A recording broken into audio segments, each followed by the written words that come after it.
He refused to pay my $1.2 million commission, so I took his biggest client. The day my boss told me I wasn't getting my $1.2 million commission was the day I stopped being loyal.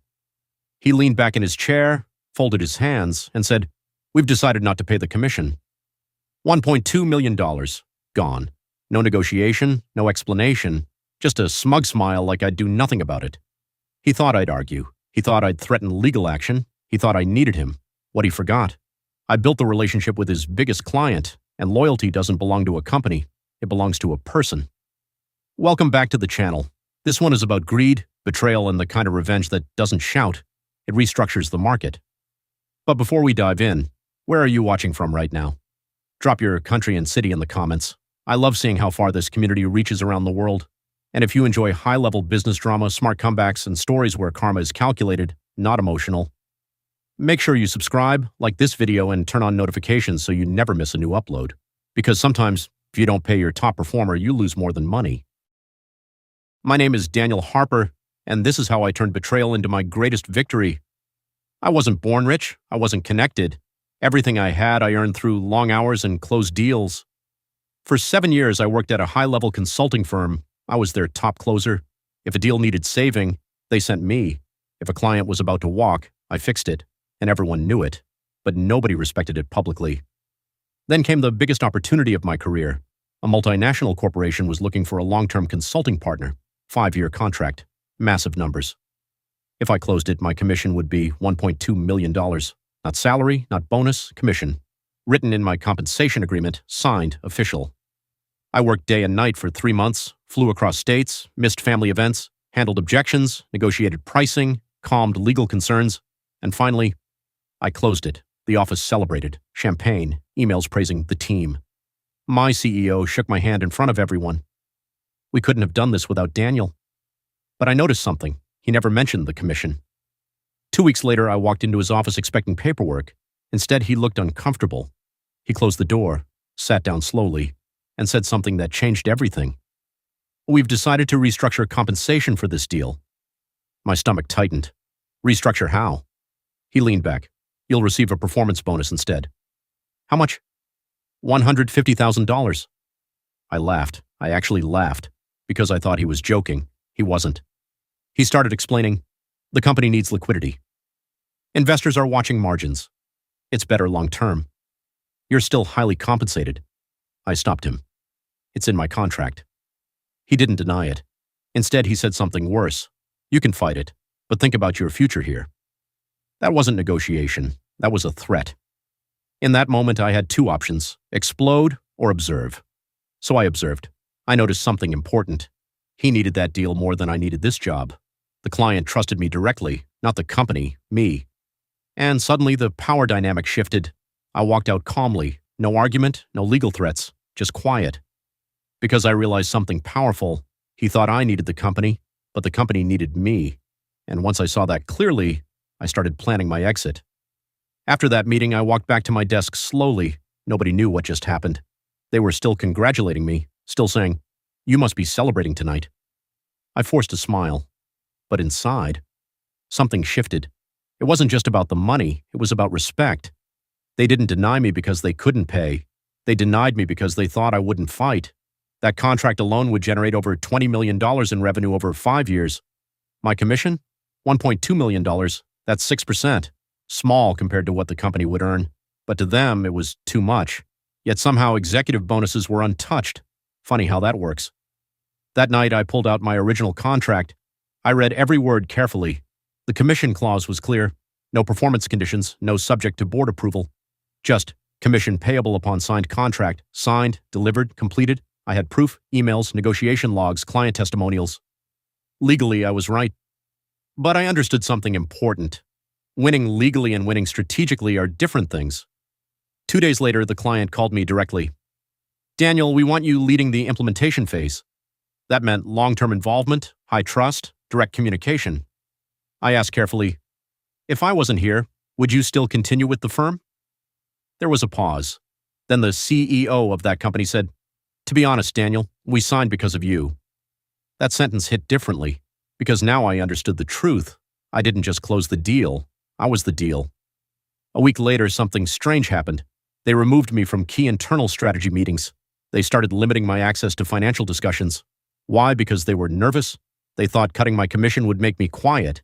Instead, it made me dangerous, and they knew it. I asked for one more meeting with the CEO, not to argue, to confirm something. I sat across from him and said, "Are you officially denying the $1.2 million commission stated in my contract?" He didn't hesitate. Yes. Just like that. No guilt, no apology, just confidence that I would accept it. That's when I stopped seeing him as my boss and started seeing him as my future competitor. That night I didn't sleep, not because I was angry, because I was thinking. If I could close a $20 million deal under someone else's brand, well, what could I close under my own?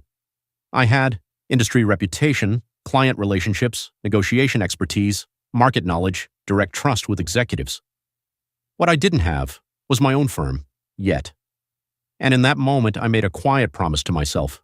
They wouldn't just regret not paying me, they would regret underestimating me. Most people quit when they feel betrayed. I didn't. I showed up every day, smiled, attended meetings, gave updates. Because the most powerful move in business is silence. They thought I accepted the $150,000. They thought pressure worked. They thought I needed them. But while they relaxed, I was studying everything. The $20 million client wasn't just revenue, it was long-term strategy, 5-year partnership, deep integration, high switching costs, which meant one thing: if I moved correctly, they could move with me, legally, cleanly, strategically. I invited the client's CEO to dinner, not about contracts, not about complaints, just relationship maintenance. Halfway through the conversation, he said something interesting. "Daniel, if you ever started your own firm, we'd consider following." He said it casually, but I heard it clearly. That was confirmation. Within 30 days, I registered my own consulting firm. Different brand, same industry. This time, 100% ownership. No partners, no commission arguments, no board interference. Just me. I didn't recruit loudly. I didn't announce it publicly. I built quietly. Legal structure, bank accounts, service packages, pricing models. I prepared like a chess player. Before making any move, I asked the client one careful question. If there was ever dissatisfaction in service delivery, would you be open to reevaluating the partnership? The CEO responded calmly, "We signed because of trust. If trust moves, we move." That sentence told me everything. Trust wasn't with the firm, trust was with me. Meanwhile, my old company started interfering in implementation. They replaced some of my decisions, delayed certain approvals, tried to reduce my influence. That was their fatal mistake, because now the client started noticing inefficiencies, and when issues came up, who did they call? Me, not the CEO, not the board, me. 3 months later, a major operational issue happened. Something technical, time-sensitive, critical. My company delayed action. I solved it personally, even though I technically didn't have to. The client's CEO called me afterward and said, "If you weren't there, this would have cost us millions." And that was the moment I knew. The bridge was ready. All I had to do was walk across it. Before resigning, I did something smart. I consulted a lawyer. Non-compete? Weak. Client poaching clause? Poorly written. Commission denial? Clearly in my favor. I had leverage, and they didn't even know it. One Monday morning, I walked into the CEO's office, placed a letter on his desk. Calm voice. "I'm resigning, effective in 30 days. He smirked. "You won't build this level of client base on your own." I didn't argue. I just said, "Let's see." What he didn't know was the client had already scheduled a strategic review meeting, not with the firm, with me, alone. 2 weeks before my resignation became official, I walked into a private boardroom, not at my company, at the client's headquarters. No executives from my firm were invited, just me and their leadership team. The CEO looked at me directly. "Daniel, we want transparency. Are you planning something?" I didn't lie. "Yes." Silence filled the room. Then I continued. "I'm starting my own firm. I didn't plan to leave, but certain internal decisions made it clear my long-term future there isn't stable. I didn't mention the $1.2 million. I didn't complain. I stayed professional. Because professionalism builds confidence. One board member asked, "If we transition to your new firm, could you deliver the same results?" I leaned forward calmly. "You didn't hire the logo, you hired the strategist." The room went quiet because they knew it was true. 30 days later, my resignation became effective. 3 days after that. The client sent my former company a formal contract termination notice, citing service instability, leadership changes, strategic realignment, professional language, clean exit, no drama. But financially, it was devastating. That single client represented nearly 40% of their projected 5-year revenue. Gone. The CEO called me that same afternoon. No confidence this time, no smirk, just urgency. "Daniel, what did you do?" I answered calmly. "I built what I should have built from the beginning." He accused me of betrayal. I almost laughed, but instead I said something simple.